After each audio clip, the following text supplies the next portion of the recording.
Okay, so now that we've got this simulation finished, make sure you've got load from disk checked on that. We need to apply this animation to our render geometry. Obviously, we're not going to render these kind of wormy things. That would be a kind of a weird bridge. So it's quite similar to what we did before. In fact, more or less the same. We're just going to drop a point deform. And we need a time shift for our rest frame. So time shift, set this to 1. Okay, that goes into the the middle input, the animation into the last input, and then into the first input we connect our render geometry. So let's take a look how that turns out. Doesn't seem to be working at the moment. Let me, okay. I need to delete channel there and set this to 1. There we go. So something happening, obviously is no good yet. We've got points moved, but we don't have the subdivision in the render geometry to allow it to bend and turn, right? So let's drop a divide.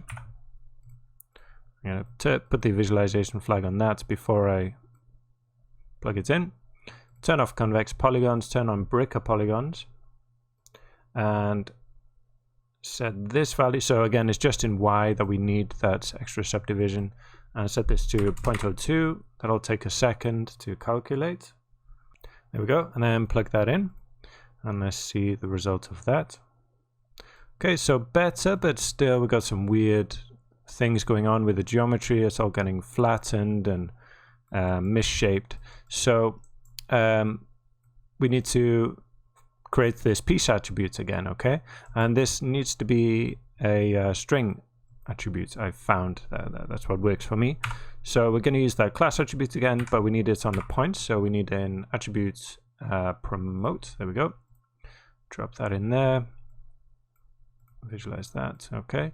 So from primitive to point, take the class and another wrangle to create a string attribute from that integer attribute. Okay, so that is s at section. You can call it whatever you want. Is I to a, which is the function which will give us a string from an integer class. And there we go. And then just copy across the same two nodes over to the other side. And that should, once we type in that section attribute into our point deform, give us a much better result. Okay, and then just find that section. There we go. Let me just check quickly. I don't think the class attribute will work here. Oh, that seems to work now for some reason. Well, I found before that it didn't work. Let me just, if we refresh it. Yeah, it seems so. It seems this isn't necessary. Maybe just with the ABD deformed pieces that's necessary. So, well, whatever works. So there we go. We get a nice deformation now.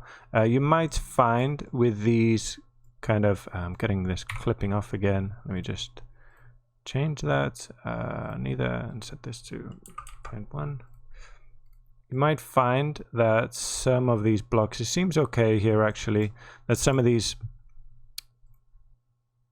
kind of blocky pieces which shouldn't deform at all, they might get stretched a little bit, but they seem okay. It depends on, I suppose, the severity of the, how much these are bending. There you can see it's kind of bending a bit.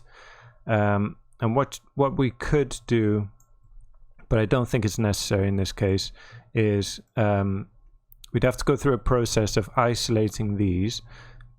So kind of cutting them, booleaning them, and separating them from the cables, and packing them, and then deforming it separately to the cables and trying to match it up. But I don't think it's worth it. In render with motion blur especially, we're not going to see any of the kind of change in shape of these.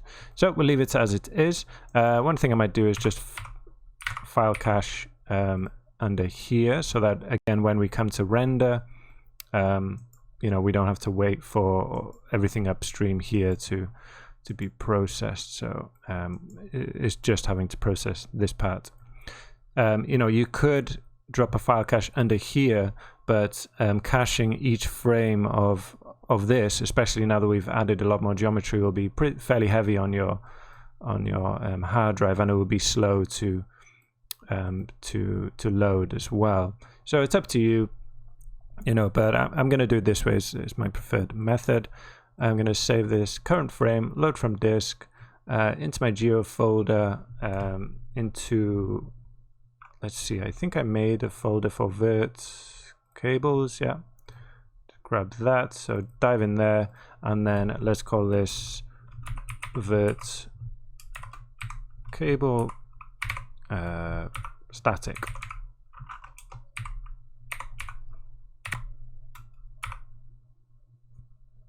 And remember, we don't need $F here, just zero. Okay, we only need the one file. I think that's it. Save to disk. Okay, and it's got load from disk on, so that's, you know, doesn't need to load now, and then that should help in saving us a little bit of time playing this forward. Great, so maybe let's watch that. Let's watch it all together. So I'll leave that's there. Let's drop a null and call this out vert cable sim. Maybe we could watch both together. So we got the vertical cable sim, we got the bridge horizontal cable sim, and the bridge sim. Not that.